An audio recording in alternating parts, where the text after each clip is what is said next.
जय हिंद सभी को। दिस इज योगेंद्र और आज की वीडियो में हम बात करेंगे फंडामेंटल इंग्लिश के most important topic relative class पर।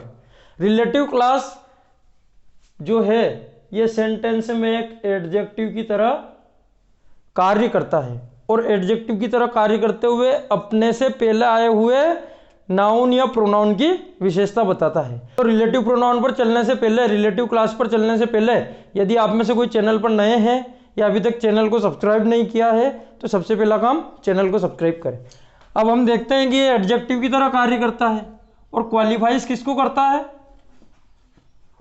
क्वालिफाइज करता है ये नाउन और प्रोनाउन। एडजेक्टिव ऐसे नाउन और प्रोनाउन को ही क्वालिफाइज करता है। ये नाउन प्रोनाउन कहाँ रहेगी? Which comes before it.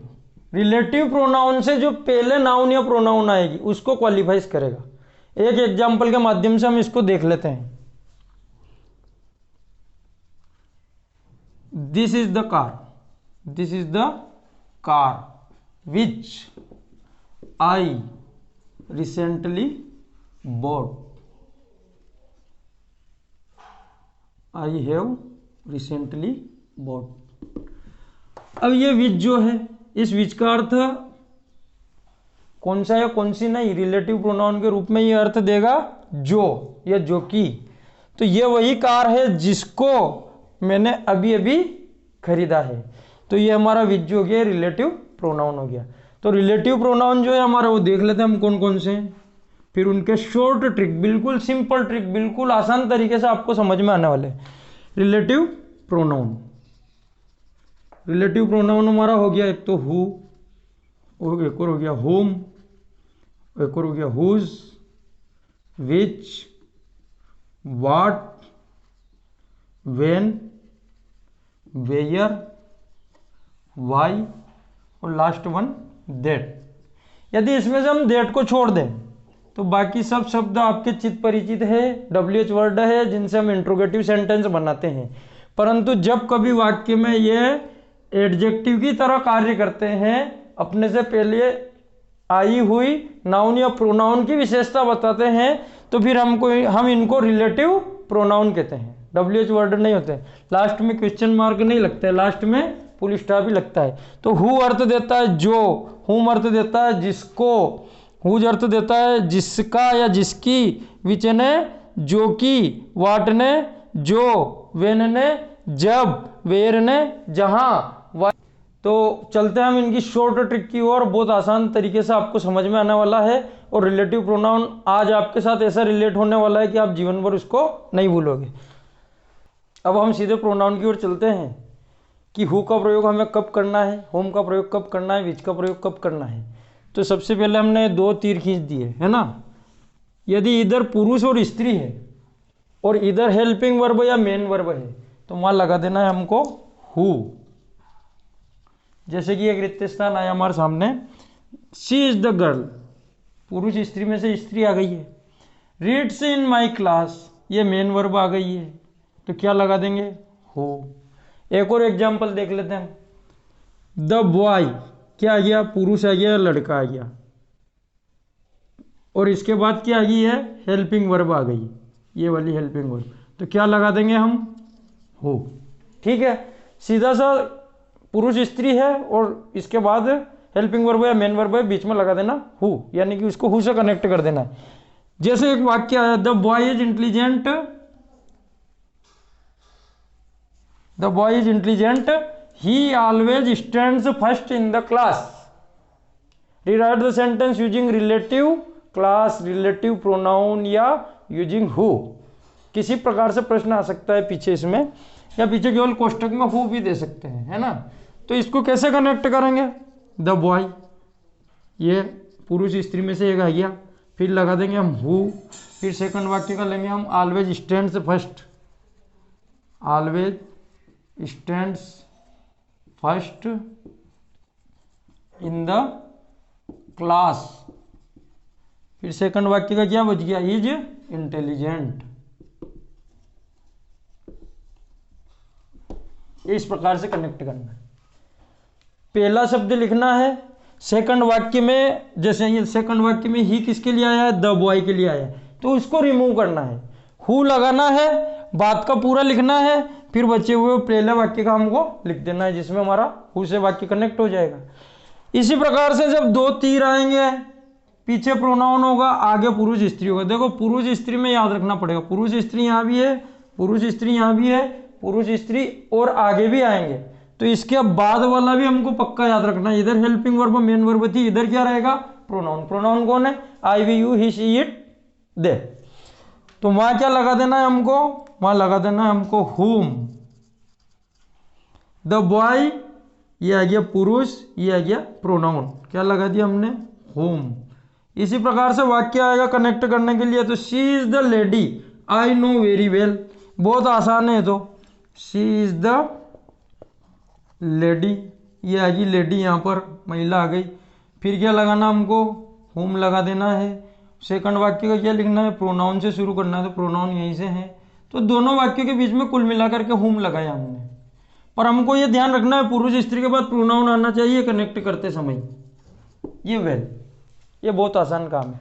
Who मैं आशा करता हूँ आपको क्लियर हो गया होगा। आज का वीडियो थोड़ा लंबा होने वाला है क्योंकि हमारे पास रिलेटिव प्रोनाउन बहुत ज़्यादा है और सबको हमको बिल्कुल आसान ट्रिक के साथ क्लियर करना है। तो चलते हैं फिर ये दिल के दो तीरों की ओर। यदि इधर पुरुष स्त्री है और यदि पुरुष स्त्री वस्तु पक्षी जानवर इधर है, अभी तक पुरुष स्त्री के दो हम इससे पहले देख चुके हैं। यदि इधर हेल्पिंग वर्ब मेन वर्ब थी तो हमने लगाया था हु, इधर प्रोनाउन था तो हमने लगाया था हुम, और यदि पुरुष स्त्री वस्तु पक्षी जानवर रहेगा तो हम लगा देंगे यहाँ पर हुज। हुज यानी जिसका या जिसकी। रिक्त स्थान हमारे पास द मैन, रिक्त स्थान shirt is blue is my uncle. पुरुष स्त्री तो पुरुष आ गया, वस्तु आ गई है तो क्या लगा देंगे हुज। पुरुष आ गया, इधर भी पुरुष आ गया, क्या लगा देंगे हुज। ठीक है, हु हुम हुज आपके क्लियर होंगे। अब पुरुष स्त्री इधर की तीन चीजें याद रखनी, helping verb main verb pronoun या पुरुष स्त्री वस्तु पक्षी जानवर, उसी अनुसार लगा देना। फिर चलते हैं अगले दो तीरों की ओर। यदि इधर नॉन लिविंग थिंग्स, निर्जीव वस्तु है, कोई वस्तु है, पक्षी है या जानवर है, तो और इधर नाउन है और वर्ब है, नाउन है या वर्ब है, तो हम क्या लगाएंगे, विच लगाएंगे। द हॉर्स क्या आया, जानवर आया, इधर क्या आया, नाउन आ गई माय फादर, क्या लगा दिया हमने which. The horse which my father bought last year is costly. मेरे पिताजी ने जो पिछले वर्ष घोड़ा खरीदा था वो महंगा था। द डॉग आ गया जानवर, आ गई वर्ब, क्या लगा देंगे विच। कनेक्ट कैसे करना है, the house is comfortable my father built it last year. इसको कनेक्ट कैसे करना है, तो कनेक्ट करना भी देख लो। द हाउस, ये निर्जीव वस्तु आ गई, ये इस जगह हमारी नॉन लिविंग थिंग्स। उसके बाद लगा देंगे विच, विच के बाद my father built it last year. ये इट किसके लिए आया है, हाउस के लिए आया है, इसलिए इसको क्या कर देंगे हम, रिमूव कर देंगे, नहीं लिखेंगे। The house which my father built last year is comfortable. इस प्रकार से हो जाएगा। चार रिलेटिव प्रोनाउन आपके क्लियर हो चुके हैं, हु हुम हुज और विच। चलते हैं नेक्स्ट की ओर, चलते हैं अगले तीरों की ओर। सबसे पहले यदि ब्लैंक वर्स हो और उसके बाद कुछ हो तो उस ब्लैंक वर्स में हमको भर देना है व्हाट। यदि वर्ब हो उसके बाद रिक्त स्थान हो, वर्ब प्लस ऑब्जेक्ट हो उसके पश्चात रिक्त स्थान हो, वहां लगा देना हमको व्हाट। सबसे पहले रिक्त स्थान, can not be cured must be endured, यहाँ क्या लगा देंगे हम व्हाट। व्हाट अर्थ देता है जो का। दिस इज वर्ब है, यह है जो मुझे पसंद है। व्हाट आई लाइक, जो मैं पसंद करता हूं। ठीक है, अगला गिव हिम, वर्ब के बाद ऑब्जेक्ट है तो क्या लगा देंगे what. What he, give him what he demands. ये इस प्रकार से मैंने पीछे भी लिख दिया, इसमें वर्ब है, इसमें वर्ब प्लस ऑब्जेक्ट है, इसमें सबसे पहले ब्लैंक वर्स है। चलते हैं अगले तीर की ओर। यदि टाइम हो तो ये तो सबको लगभग ध्यान है, जब, वेन ने कब और वेन ने जब रिलेटिव प्रोनाउन का काम करता हो। तो समय है या कोई समय की सूचना देने वाला शब्द है तो वहां लगा देना हमको व्हेन। इट वॉज मिडनाइट, मध्य रात्रि, ये समय है, क्या लगा देंगे, व्हेन। वह मध्य रात्रि थी जब चोर घर में प्रवेश करता है, या जब चोर ने घर में प्रवेश किया। इट वॉज संडे, वह रविवार था जब we went on a picnic, जब हम पिकनिक पर गए। इस प्रकार से वेयर का भी ऐसे ही है, वेयर स्थान के जस्ट बाद हम वेयर लगा देंगे, रीजन के जस्ट बाद हम वाई लगा देंगे। तो वेन, वेयर और वाई ये तो बहुत सरल रिलेटिव प्रोनाउन है हमारे। फिर से दो तीर, ये दो तीर वेयर के आर पार हो जाते हैं जब आगे स्थान दिया हो, जब आगे या स्थान को, स्थान का द्योतक कोई शब्द दिया हो, स्थान की ओर इशारा करने वाला कोई शब्द हो। जैसे दिस इज द हाउस, यह वही घर है, भगत सिंह वाज बोर्न, भगत सिंह का जन्म जहां हुआ। तो वेयर अर्थ देता है यहां पर जहां, और स्थान का द्योतक शब्द या स्थान जब भी आएगा, दिस इज द स्कूल, यह वही स्कूल है जहां आई स्टडीड 5 years, ये हो जाएगा। इसी प्रकार से जब कभी रीजन दिया हो तो दोनों तीर वाई के आर पार हो जाएंगे। This is the reason, direct reason लिखा हुआ, डायरेक्ट रीजन लिखा हुआ तो क्या लिख देंगे हम, why, why. This is the reason, यही कारण है जिससे कि ही डिडंट कम, वह नहीं आया। This is the reason why I called you, यही कारण है जिससे मैंने तुम्हें नहीं बुलाया। डेट और देख लेते हैं, डेट में कुछ कंडीशन ज्यादा है इसलिए डेट पर ध्यान ज्यादा देना है। वेन, वेयर और वाई बहुत इजी है। हु, हुम और हुज में हमको थोड़ा सा ध्यान रखना है, बीच में तो निर्जीव वस्तु, पक्षी या जानवर आते हैं।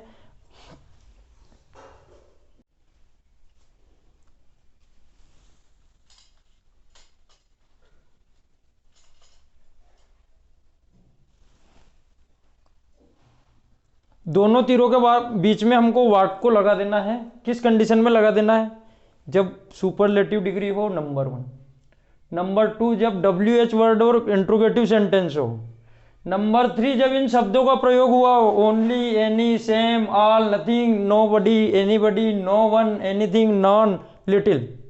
चौथा है व्यक्ति के साथ जानवर भी आया हो, तब भी हमको डेट लगा देना है। और लास्ट वन है 5वां, प्रीपोजिशन का उपयोग हुआ हो रिलेटिव क्लास की वर्ब के पश्चात।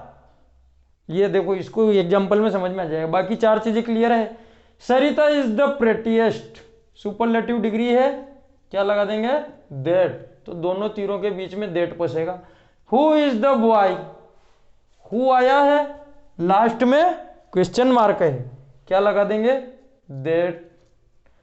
शी इज द ओनली, इन शब्दों में से एक शब्द आया, क्या लगा देंगे, that. The man and the dog, मनुष्य, जानवर, क्या लगा देंगे, that. I know the man, रित्तेस्थान यू आर टॉकिंग अबाउट, ये अबाउट है जो ये प्रीपोजिशन है, ये वर्ब के बाद आया है, और ये वर्ब रिलेटिव क्लास यहां लगने वाला है तो इसके बाद आई है relative pronoun, that. I know the man about you are talking, अब यहां प्रीपोजिशन का आया है, रिलेटिव प्रोनाउन से पहले आया है, तो ये प्रीपोजिशन का चमत्कार है। यहाँ अबाउट लास्ट में आया था इसलिए डेट लगा, यहाँ अबाउट पहले आ जाएगा तो फिर हम इसको डेट से नहीं जोड़ सकते, हम इसको जोड़ सकते हैं होम से। तो ये प्रीपोजिशन का हमको ध्यान रखना है। प्रीपोजिशन रिलेटिव प्रोनाउन के बाद आता है तो डेट लगा देना है, पहले आता है तो फिर वो बाकी के रूल्स हमको फॉलो करने हैं। आशा करता हूँ आज का वीडियो आपको पसंद आया होगा। वीडियो पसंद आया हो तो लाइक और शेयर जरूर करें। धन्यवाद, जय हिंद। फिर मिलते हैं एक नए फंडामेंटल वीडियो के साथ।